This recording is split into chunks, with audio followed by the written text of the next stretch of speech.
Yeah, we're really doing this. Subscribe to MDR. Like for more. You might think this is a joke, but I'm actually pitting a masterpiece like Fight Club against a disaster piece like Fight Club Members Only. So why are we doing this? Quite simply because we can.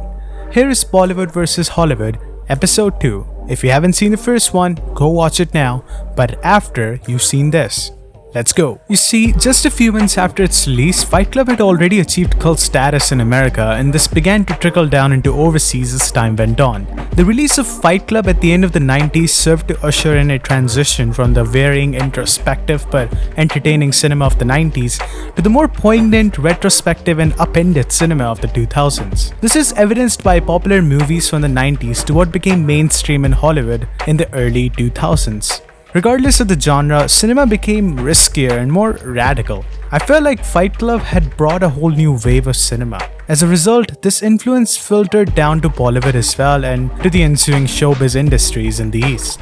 Good was bad and bad was good. Now let's fast forward 7 years. A new film has just been released on the other side of the world called Fight Club Members Only. Although it may seem as though the two films have only their names in common, Fight Club Members Only is a cheap imitation of the original. As opposed to Kal Ho Na Ho and La La Land in the first episode, this time we have a clear winner.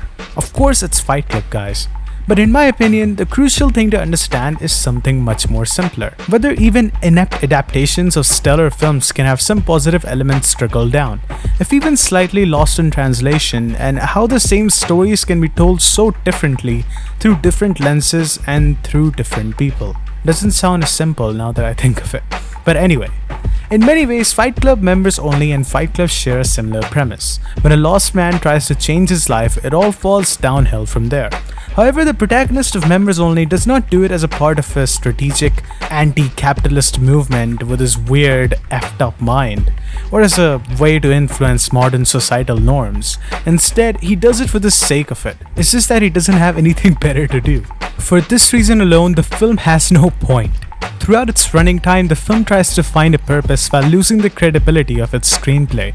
It does seemingly come across as worthful on the viewer's settlement with the fact that yes, two completely unrelated events can still be connected through absolutely nothing but chance of the same characters falling into them. Despite this, Fight Club has a more believable plot in comparison to Fight Club Members Only, even though it sounds outrageous. Fight Club Members Only is a synthesis of all the senseless Bollywood action movies ever made with ensemble casts. A really well-made film serves as its inspiration, but the result is bland, predictable in the most negative ways, and uninteresting. In addition to doing the exact opposite of what Fight Club intends, it doesn't even succeed in doing what it wants to do right. The movie Fight Club challenges most stereotypes regarding filmmaking, storytelling, and what society's role should be in the face of capitalism, and in order to do so, it uses big studio investments to criticize them only. Moreover, it brilliantly executes a plot twist that no one saw coming, leaving the audience spellbound. Meanwhile, Fight Club Members Only resembles every stereotype of a mid-2000s low-budget film that aspires to be a big-budget movie and fails terribly. For instance, Fight Club counters fat-shaming by showing the insecurities behind it.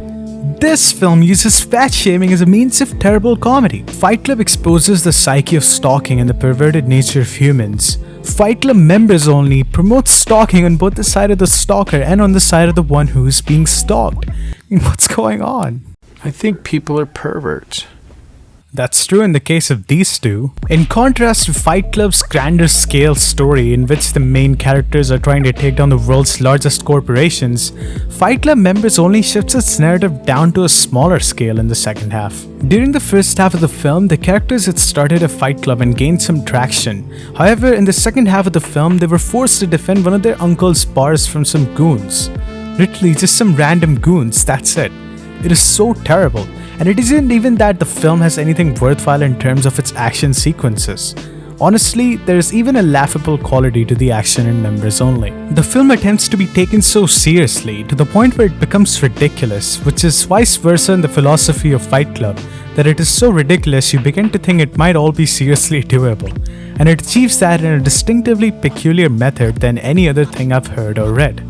Are you sure this isn't a test? No, this is not a test. In Fight Club members only, the acting is horrible, the direction too, and the screenplay is just out of this world. Of course, I don't need to say much on the part of Fight Club. It's an iconic film and it wouldn't be if it didn't have those same elements perfected. Look, Fight Club is a sort of nightmarish version of fairy tales, while Fight Club members only is a nightmare trying to be a fairy tale. The biggest problem of this bizarre adaptation is its characters. The characters are uninteresting, I don't even remember their names and I only watched the film a while ago. I don't want this to be a complete roast, although I think that's what it's turned out to be, but in conclusion, I'll only say that this is a film you should watch when you have no other film to watch. I'm referring to the situation where you want a film to play in the background while you're working on something else, perhaps more important. In contrast, Fight Club is a film that has the ability to grab your attention from whatever you're doing and take you on its strangely brilliant and bizarre journey, which leaves you with a very satisfying ending that seemingly goes nowhere, but that's okay. Those are the qualities both films offer, and guess what? Each of them are significant in their own right. But if in 100 years from now, what film should be archived and saved for humanity to watch from 100 years ago? It should be Fight Club, probably. A little bit more than the other one. Yeah. So I guess Hollywood, you take this round. You're the winner. It's 1-on-1 right now. Let's see what happens in the future. Hey guys, if you got any more suggestions for videos like these you want to make in the comments, I'm up for it. So let me know if you want me to compare any Hollywood films with Bollywood films. But they should be related in some way, shape or form, okay? Take care.